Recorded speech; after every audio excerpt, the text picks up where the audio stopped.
What's going on, everyone? Gelman with Wellthy Stocks, back with another NIO update video where we take a look back at how NIO stock traded this past week.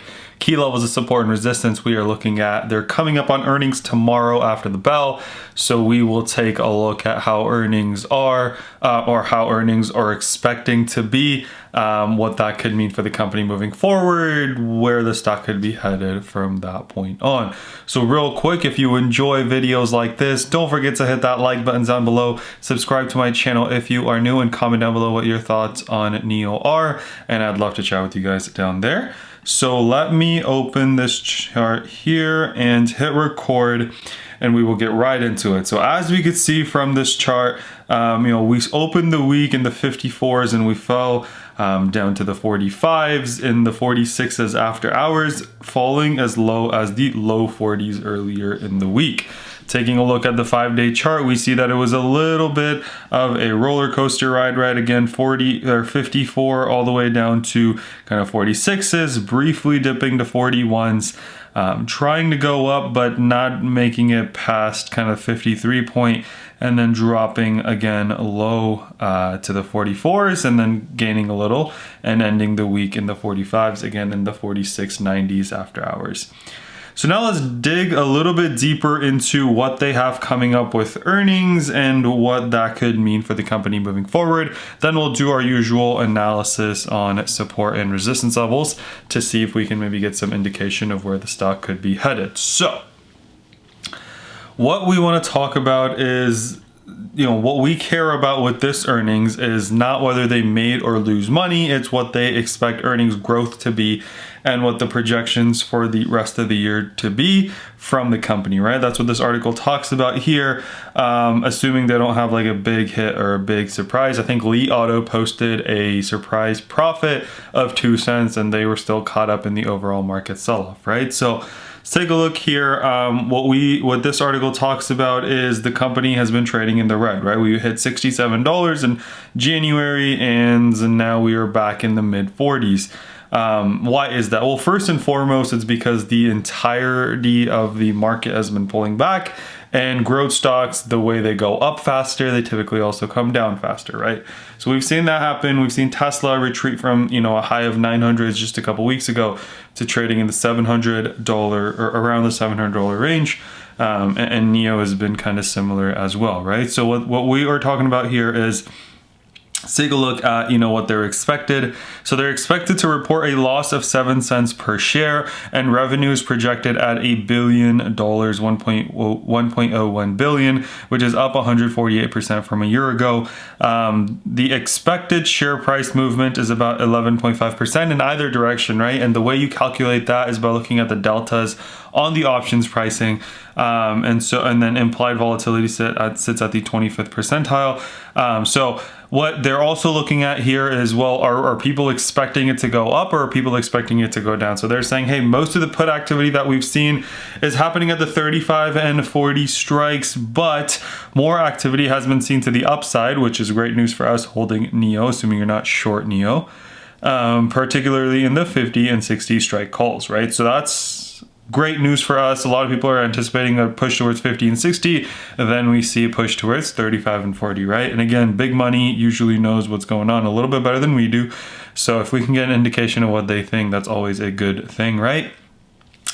But like I said, what we care the most about, you guys, is guidance from the company, right? We care about, well, what do we have in plan for the rest of the year? Do you think we're going to grow this much, right? Things like that. So what we're waiting to see is the battery technology on NIO, right? At the end of the day, if you're an electric car company, it all comes down to the battery, right? That's why Lucid Motors right now, when it comes out with a 500, 600 mile battery, it's going to be a really, really strong competitor to Tesla, right? And that's why, a lot of people are looking at that as a strong competition to Tesla, because, ultimately with electric cars, a lot of it comes down to the battery capacity as well. So, that's what we talked about. The other thing that they talked about is, when NIO unveiled the sedan ET7, driving ranges of 500, 700, or 1,000 kilometer, how are pre-orders going? So far, they've got 3 SUVs. So how is that first sedan going, right? How is their entry into the sedan space? Is it promising, meaning we're going to see more in the future and that's going to be another growth point for the company? Or are we not excited about sedans, right? So that's going to be interesting to see how pre-orders are going. And then the other thing that we are talking about is, the growth of the overall electric vehicle market in the world, but especially the growth of that market in China. And based on that, what we think, what the percentage growth of EV is, but also what NIO thinks it's going to do in the rest of the year, right? So do they think that they're going to sell more cars, and what does that growth percentage look like? Do they expect a 20, 30, 40% growth this year? As we've seen, a lot of times, I think it was up here, the revenue is up 148% from a year ago, right? So that's, great to see. And the guidance of 16,500 to 17,000 vehicles for the quarter. NIO represents a 111% increase year over year, right? So that's the type of numbers that we care about. What are you guys, doing? How are sales looking? What's your growth projection looking? Because ultimately, that's what's going to determine the stock price. If they see, more growth than we were anticipating, earnings surprise, maybe we see it go up. The fact also that I want to point out here is if we look on the daily chart, and we go here, right? Our RSI right now is 33.49, which is getting to be really, really oversold. So it'll be, I think that we are approaching that 30 level, which is considered oversold. So looking for a turnaround here, and I do think that if we get a nice kind of earnings surprise, that we could definitely see that happen as well. Since we haven't really ran up into earnings, there's not really a sell the news unless we see some terrible news come out from earnings. Maybe we sell off a little bit more, but it's hard to see, how much farther it could go because, if we take a look back here at, when they announced the offering back in mid-December, that's when it fell to the 39s, right? And we got close to that this week. Our low was 41.66. Even now we're only like $5 or $6 away from that. So personally for me, there's more upside than downside. There's still always downside, but there's more upside than downside. So now, zooming into kind of where we head from here, let's talk about future levels of support, future levels of resistance, and I'll talk about kind of where I want the stock to go this week, and then we'll see how it goes, right? So right here, we were here, we closed in the 45.72s. Clearly, we are, above our 46 level of resistance right now. So I'm going to talk about the other side first. I'm going to talk about levels of support. So if we open at, pretty much flat, the 46.23 should be our first level of support. Then we've got the 44.58 where we bounced on Friday. Then we've got the 42.38. Those are the three levels that I'm looking at if we see another red day after the crazy week we had last week, right?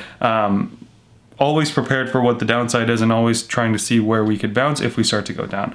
So again, those levels are 46.23, 44.58, and 42.38.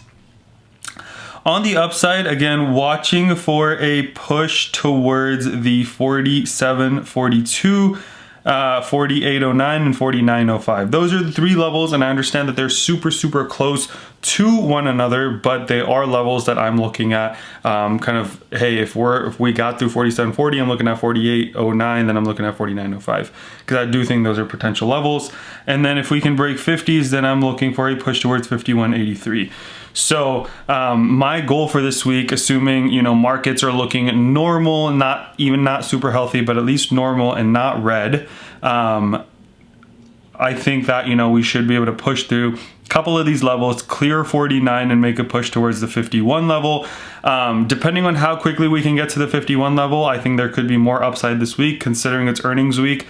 So hopefully we clear 51s, make a push towards 54 if we can clear 51s in the first couple days of the week. However, I want to point out that earnings weeks are always riskier, so depending on how earnings call goes tomorrow evening, we could see a push one way or the other. My downside would really be about, kind of the 41.66 that we saw happen early last week. If we still keep going, then I'm looking at the 39 back from December when they did the offering, but hopefully we don't see that. So again, my downside would be kind of this 41.66, about $5 fall.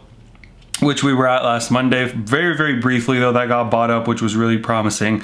But other than that, I'm looking for a push towards this 51 level, and really to make it to this 55 exponential moving average at 52.25. If we can get above 52.25 this week, then I'm looking for it to establish that as a good level of support and then really start to push up from there. So again, hopefully we get that in the first half of this week. But as always, I'll keep you guys posted. I'll keep you guys posted on, you know, where or how earnings goes tomorrow, right? That's tomorrow, happening at 20 Eastern. So that's what, 8 p.m. Eastern, if I'm not mistaken. So tomorrow's NIO video might be a little bit late because I might cover that in the video as well. So that's all I had for you guys today. Hope we start a new green week tomorrow. I am excited to see where we go from here. NIO was up a little after hours too, which is always promising. Hopefully we see good earnings and we can push up and get close to all-time highs. Hopefully clearing that 51s and pushing towards 54 sometime this week, assuming everything goes good with the earnings, and then hopefully onward and upward from here. So that's all I had for you guys today. Hope you guys enjoyed. If you did, don't forget to drop a like on the video, subscribe to my channel if you are new, comment down below what your thoughts on NIO are, and I'd love to chat with you guys down there. Let's remember to be a bit better every single day, and until next time.